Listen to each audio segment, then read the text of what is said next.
Beauty parlour की जो आमदनी होती है उससे मुतालिक सवाल किया गया था मुफ्ती हनीफ कुरैशी साहब। ब्यूटी पार्लर में अगर तो ख़वातीन ही ख़वातीन का बनाव श्रृंगार करती हैं, उनका मेकअप वगैरह करती हैं, बाल वगैरह उनके संवारती हैं, तो इसमें कोई शरन ममानियत नहीं है।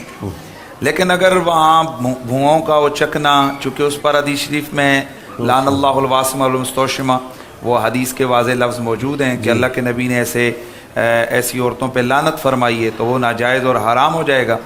लेकिन अगर वैसे आम वो बनाव श्रृंगार के मामलात हैं तो उसमें कमाई पे बहरहाल उसमें कोई हुर्मत का फतवा नहीं है, जायज़ है, उसकी कमाई जायज़ है। बिल्कुल हमें ही नहीं होती डॉक्टर साहब, पूरा चेहरा उसमें होता है, पूरा धागे से जिस तरह उसको नोचा जाता है और वो किया जाता है, पूरे चेहरे को वो कर सकते हैं और नहीं कर सकते। अच्छा। और जितने भी ब्यूटी पार्लर है वो सिर्फ सुर्खी पाउडर नहीं लगाते हैं। वहाँ जो लोग 25,000 भर के सजते हैं तो वो खामोशी थोड़ी सी सुर्खी पाउडर के लिए नहीं सजते। हाँ, तो उसमें बहुत सारी खिलाफ शरअ बातें हो रही होती हैं। हाँ। तो जो उनकी इनकम को हराम करती हैं, थ्रेडिंग वगैरह होती है। जी हाँ, पूरे जिस्म से इस तरह हो रहा होता है। अच्छा जी, बाद जगह जेंट्स काम कर रहे होते हैं। हाँ, ये एक आपने बिल्कुल सही बात, लेडीज़ के बिल्कुल सही। हाँ जेंट्स काम कर रहे होते हैं। बिल्कुल फिर तो जायज़। ये बहुत सी जगहों पर जो बड़े ये चाहिए, ज़्यादा बेहतर यही है जी बचना चाहिए। जहाँ जेंट्स काम कर रहे हैं लेडीज़ के लिए, लेडीज़ काम कर रही जेंट्स के लिए, तो कतन हराम है। इसका इससे अलग उन्वान है। उन्वान ये है कि आया बीवी जो है अपने शौहर के लिए, मैं फिर रिपीट कर रहा हूँ इसलिए कि ये बात निकाल के आगे की बात भेजी जाएगी। बीवी अगर अपने शौहर के लिए बनाव और श्रृंगार करती है, खुसूसन उसमें कतन कोई ऐब कोई हरज नहीं है। लेकिन अगर उसको वो छुपाती नहीं है और लोगों को दिखाती है, वो गुनाह कबीरा है, हराम में कौम को डाल रही है। कि आज ब्यूटी पार्लर की जितनी भी आराइश के ये सुर्खी पाउडर वगैरह के सामान हैं, इस सब में ये बात ज़रूरी है कि इनमें किसी में कोई नजिस शय शामिल ना हो। अगर कोई नजिस शय इसकी बनावट में शामिल नहीं है तो फिर उससे आराइश वगैरह करना जायज़ है।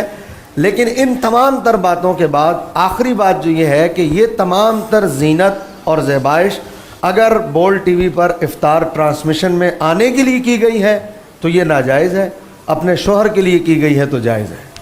वाह, बेहतरीन, बहुत क्लियर कर दिया। बहुत अच्छी बात की है। इससे पहले कारी साहब भी ऐसी एक बात कह चुके हैं। अभी आपने इसमें कोई इजाफा तो नहीं करना? नहीं, बस इतना अर्ज़ कर रहा था। मैसवी साहब की बात में इजाफा करना चाह रहा था। वो ये था कि खामंद के लिए बनना संवरना ये तो ठीक है, लेकिन बनने संवरने को मजहूल रखा गया कि उसमें क्या क्या चीज़ शामिल है। हाँ। जिस तरह उलमा ने वजाहत की है तो बनने संवरने में भी वही चीज़ शौहर के लिए जायज़ होगी जो शरीयत में जायज़ होगी। अल्लाह के रसूल ने फरमाया ला ताअत लि मखलूकिन फ़ी मासियतिल खालिक, जिस काम में अल्लाह की नाफरमानी होती हो वहाँ मखलूक की बात न सुनी जाएगी न मानी जाएगी। तो लिहाजा अल्लाह को राज़ी करके वो अगर शौहर को खुश कर, अल्लाह को नाराज़ करके शौहर को खुश कर रही है तो वो जायज़ नहीं है। अगर अल्लाह को राज़ी करके फिर शौहर को भी खुश कर रही है तो इससे बड़ा अच्छा नसीब वो ऐसा कर लेते हैं ना, एक लिस्ट दे देते हैं कि ये चीज़ें अल्लाह ताला ने हराम करार दी हैं, लोगों को बताएं ना। सिर्फ मसला गोल गोल बयान करने से फायदा। चेहरे में बताएं, चेहरे के अंदर अगर कोई भी चेहरा, और मेरा सवाल सुन लें आप ताकि उसके साथ जवाब दे दें आप। सवाल ये है कि दहशत गर्दी की मुख्तलिफ इक़साम होती है। एक दहशत गर्दी और भी है जो आपको बतानी पड़ेगी। इतना मत तैयार करें दुल्हन को कि 2 दिन के बाद जब दूल्हा उसे देखे तो ये दहशत गर्दी है।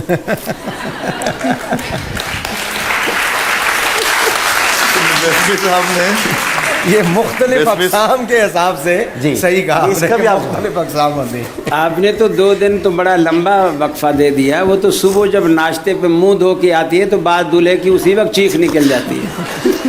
2 दिन का तो बड़ा लंबा वक्फा दिया। ये कहीं हो चुका है जज़ाकल्लाह कि दूसरे दिन जी वो कोई जानने वाला है कि हम लंदन से अब पहुँचे हैं तो बहू को बुलाओ, तस्वीरें और सब व्हाट्सएप पे देख चुके थे जी कि यही बहू है। कहा हमसे धोखा मत करो, उसको छुपा के तुमने रखा हुआ है।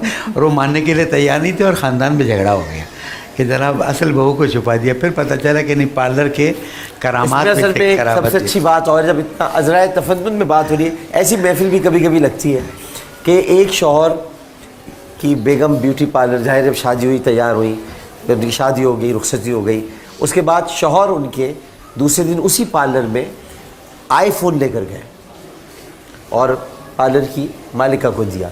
बहुत खुश हुई वो, आईफोन उनको मिला। जब उन्होंने खोला तो उसमें नोकिया रखा हुआ था। अच्छा, तो उन्होंने कहा ये आपने मेरे साथ क्या किया? कहने जो आपने हमारे साथ किया।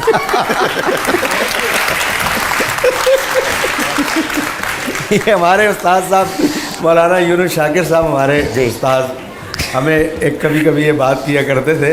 वो कहते थे ये आपकी बात से रिलेटेड है। जी। वो कहा करते थे कि भाई कुछ बहुएं जो होती हैं वाकई बहू होती हैं और कुछ बहू होती हैं।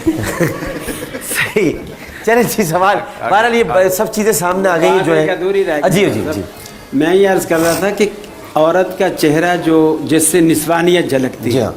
उसमें अगर बाल मसलन होंठों पे ऊपर मूँछों के बाल आ गए, बाज़ दफ़ा दाढ़ी में भी कोई बाल निकल आते हैं, तो इस तरह अगर उसका चेहरा जो निस्वानी चेहरा है उसमें मर्दाना वजाहत पैदा हो गई है तो फिर वो उसको हटा सकती है। क्योंकि मर्दाना वजाहत रखना अल्लाह तबारक व तआला के रसूल ने लानत फरमाई है उन औरतों पर जो मर्दाना वजाकत रखती हैं, और उन मर्दों पर लानत फरमाई है जो औरतों की वजह। फिर तो मूछें तो निकलती हैं औरतों की? नहीं, एक तो होता है रुआं। नहीं, रुआ नहीं, बाकायदा मूछ बन जाती है वो। नहीं डॉक्टर साहब, ऐसा नहीं होता। ना ऐसे होती है। दाढ़ी के कुछ बाल भी निकल आते हैं। दाढ़ी के कुछ बाल भी निकल आते हैं। बड़ी बूढ़ियों को शायद ऐसा है।